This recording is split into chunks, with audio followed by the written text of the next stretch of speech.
on your clues and follow them straight here. We found Mao in a tent at the campsite unconscious. It seems he'll be okay. Sadly, we found no trace of the other three. Huh? Young Kun, what is... Nothing. Pay it no mind. Those three miners are over there, in that cave. Cave? What happened? They're exhausted, but not in danger. Don't worry. Right. Well, thank you, all of you. I better go and see how they're doing.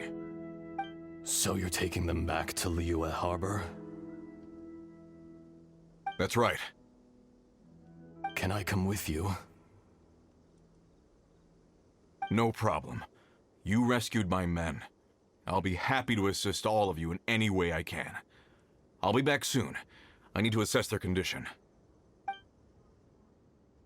Kunjun, we should be calling you Ezda. You're coming back to Liyue Harbor too, right? Not I.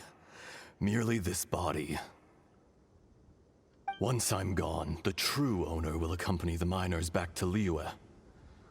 Kunjun hails from a family of famous artisans. He too will be famous in time. It would be a shame for someone of his talent to go missing. You always did have a great admiration for blacksmiths.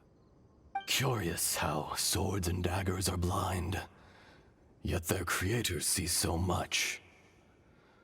Perhaps empathy is mankind's proudest achievement after all. Ezda, I am no longer the Geo-Archon. I can sense it. Today I am just an ordinary citizen of Liyue. Even you met such a fate. Let's get the difficult part out of the way. I cannot guarantee that I won't be awoken a second time. No matter. If that day comes to pass, Liyue must prepare itself to face you. And how will Liyue fare without Rex Lapis? Even without a god above, this remains a nation of men. I was once their god. I ought to be here to witness their rise and fall. All life is shaped and then ground away by the endless flow of time. You were always the strongest among us. Yet, it would seem that even you have been eroded. That's unimportant. Fate is ordained by heaven. Even if our mission had already concluded, it would be cowardly not to strike out on the road of departure. You may live forever, doomed to a lonely existence. Yet, even this is temporary. When you reach the end of time, those people, those past and future relationships predetermined by fate, they will be waiting for you. I do not pretend to match your rhetoric when it comes to the subject of a life long lived. I fear that the life of an elemental being is longer than any in this world. Were it not so, you would have killed me long ago, and would not be having to face me again now. You've brought a smile to my face. When all is said and done, a reunion between old friends is an auspicious occasion. That day in the chasm, did you hesitate? A heart of stone is a heart nonetheless. But I am the god of contracts, and was for a time a god of the people of Liyue. You chose justice, but did not forsake your kindness. You came to me not as an assassin, and so I was willingly sealed away. The movements of the Earth Dragon can tremble the earth and shake the heavens. With your abilities, even at my full strength, I struggled to confront you, let alone seal you away. Hence my inception. Do not forget that I was there with Liyue's founder. The face may have changed, but the content of the contract remains intact. Old friend, God of contracts, I hereby honor our agreement.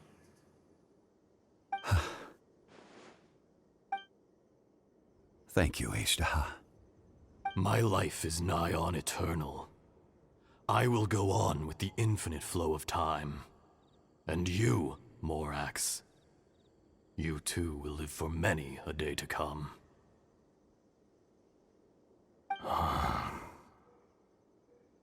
You're leaving? If it is fated, Morax, we will meet again.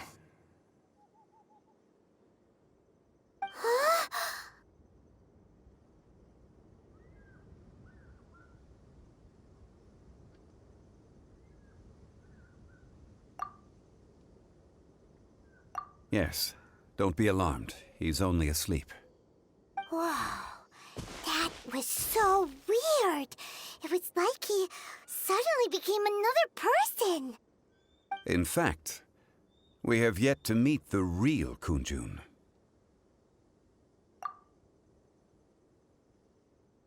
He was.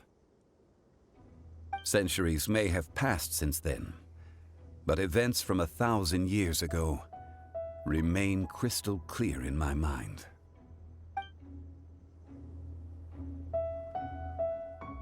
In our last tale, Rex Lapis was walking alone in the mountains. He heard a remote voice, unlike any other, coming from a crack in the earth. Most of the ancient geo life forms that live below Liyue are blind, having not seen the sunlight for an age. The voice was sometimes sad and song-like. Other times it was loud and thunderous. The Lord of Geo searched here and there before finally unearthing a strange stone from the bedrock. That's how Ashtaha was. I answered his wish and took him above ground. The Lord of Geo took pity on the rock spirit and carved it into a magnificent work of craftsmanship, a vivid representation of a dragon. I bestowed him with a pair of eyes to see the world and came to an agreement with him. With his fingers, he made 2 eyes. Quicker than words could tell, lightning flashed and thunder roared, and a living, breathing dragon soared into the clouds. I agreed to let him live among the people above ground. But if the day ever came when he brought ruin to order, he would once again be sealed in the dark. The dragon accompanied the Lord of Geo, fighting campaigns alongside him in the 4 corners of the world. We have a saying to eulogize these events. The crash of a spear brought billowing dust. The mountains and waters made way at the sound. The sight of a dragon bestowed with a touch the promise of rainwater blessing the ground.